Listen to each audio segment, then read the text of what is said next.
Okay, all men are created equal, but not all men use their gifts and talents equally. This is the futility of socialism. This is why socialism doesn't work, because they don't realize this statement. That yes, all men have been created equally, but you're free to use your gifts and you're free to be lazy. You're free to sit around on your butt all day and do nothing. Not all men use their gifts and talents equally.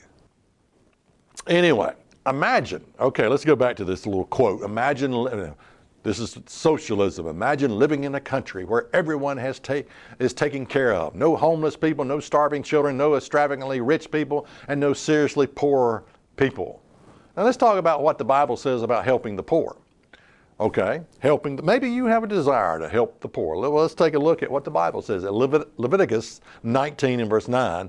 And when you reap the harvest of your land, talking about rich people here, you shall not wholly reap the corners of your field, neither shall you gather the gleanings of thy harvest. You shall not glean the vineyards, neither shall you gather every grape of your vineyard. You shall leave them for the poor and strangers.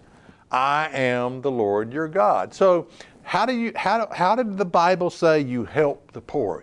You help the poor by giving them work they can do. You didn't harvest the four corners of your land. You left that for the poor. And the poor had to go out there and gather the wheat, gather whatever it was, the grapes or whatever, and had to do something with it. Either feed themselves or can it, do whatever and sell it and make money.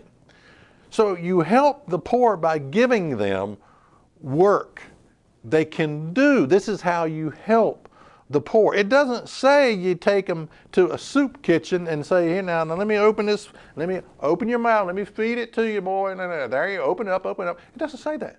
You give them work they can do. That's how you help the poor. Now, if you give them a job and they don't want to do it, then what? Well, next step is 2 Thessalonians 3 and verse 10. For even when we were with you, this we commanded you, that if any would not work, neither should he eat. There's nothing new under the sun. Nothing new. I mean, Paul is dealing with people that didn't want to work back then, and we have the same problem today. And he says, look, if a man won't work, neither should he eat. If he gets hungry enough, he will be motivated to work. The problem is we're not using the Bible as our guide, is the problem.